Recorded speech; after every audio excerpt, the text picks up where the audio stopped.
Good morning সকলোকে। আৰু বেলি ওলাও নোলাও হওঁতে আমি পালোহি বালিচৰ। যিহেতু আমাৰ কোৱাৰ্টাৰটো বুঢ়ীদিহিঙৰ কিনাৰতে আছে আৰু সেইবাবে মৰ্ণিং ৱাক কৰোঁ বুলি আহিলোঁ বুঢ়ীদিহিঙৰ বালিচৰলৈ। আৰু ইমান কুঁৱলী মাৰিছে দেখিছেনে, বেলিটো ওলোৱাই নাই ভালকৈ। আৰু এতিয়া আমি ইয়াত অকণমান দেৰি এক্সাৰচাইজ নহয়, এনেই খোজকাঢ়োঁ বুলিয়ে ওলাই আহিছিলোঁ। ৰাতিপুৱা খোজকাঢ়িবলৈ আহিলে মনটোৱে বৰ ভাল লাগে, সেইবাবে ওলাই আহিলোঁ। মাও যিহেতু আমাৰ ঘৰত আছিলেহি সেইবাবে মাকো লগত লৈ লৈছোঁ। আৰু ওচৰৰ বাইদেউ আৰু মই প্ৰায় আহোঁ ইয়ালৈ। ইয়াৰ পৰিৱেশটো মোৰ ভাল লাগে। ৰাতিপুৱাৰ সৌন্দৰ্য উপভোগ কৰিবলৈ আহিছোঁ আৰু সেইবাবে ভাবিছোঁ আপোনালোককো দেখাই যাওঁ। ভিডিঅ'টো শেষলৈকে চাব বুলি আশা কৰিলোঁ। যদি ভাল পায় মোৰ চেনেলটো ছাবস্ক্ৰাইব কৰিবলৈ নাপাহৰিব। যিসকলে ছাবস্ক্ৰাইব কৰি থৈছে তেওঁলোকক ধন্যবাদ, আৰু যিসকলে এতিয়ালৈকে কৰা নাই যদি ভাল পায় কৰি দিব। আৰু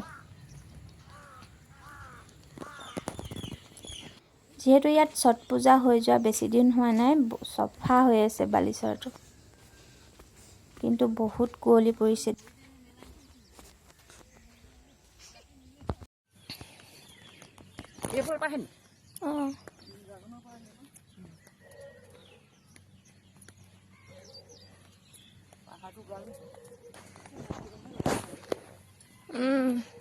পাহাৰটো একেবাৰে ওচৰ চলাই আছে,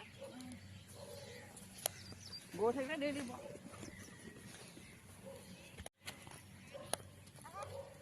কাউৰী নহয় পানী কাউৰী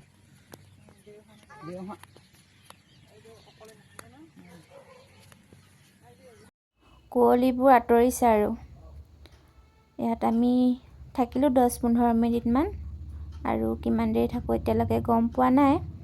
আৰু আপোনালোকক এইফালৰ পৰা ভিউটো দেখাম ৰ'ব। ময়ো নাই দিয়া দিম এতিয়া।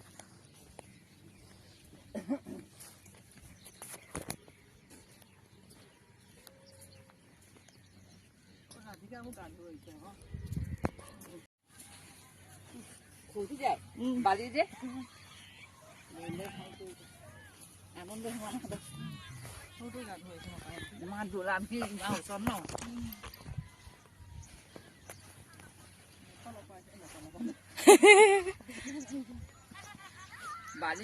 ইমান ধুনীয়া লাগিছে পৰিৱেশটো, আৰু সৌন্দৰ্যটোৱে চাওকচোন ইমান ধুনীয়া লাগিছে।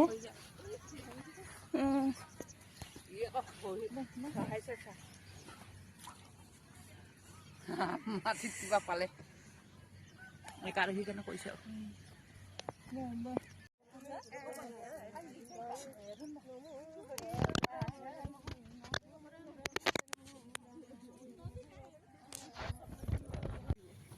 সৌ পাহাৰখন লক্ষ্য কৰিছেনে? দূৰৰ পৰা পাহাৰবোৰ দেখিবলৈ বৰ ধুনীয়া লাগে নহয়নে? কিন্তু ওচৰলৈ গ'লে গম পোৱা যায় তাত কিমান খলা বমা থাকে।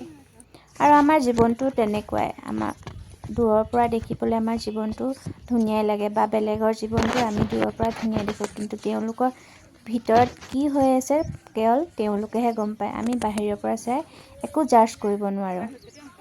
টাইম হৈ গ'ল, আৰু মা আৰু বাইদেৱে পূৰা কথা পাতি আহি আছে। আৰু এতিয়া আমি যামগৈ। আৰু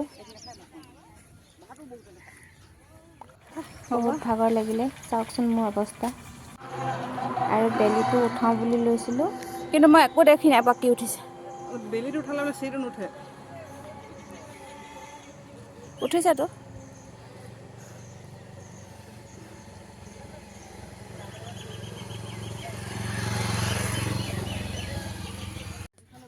আজিলৈ আহিলোঁ নতুন এটা ভিডিঅ'ত, আকৌ লগ পাম। যদি ভাল পালে মোৰ ভিডিঅ'টো লাইক, কমেণ্ট, শ্বেয়াৰ আৰু ছাবস্ক্ৰাইব কৰিবলৈ নাপাহৰিব।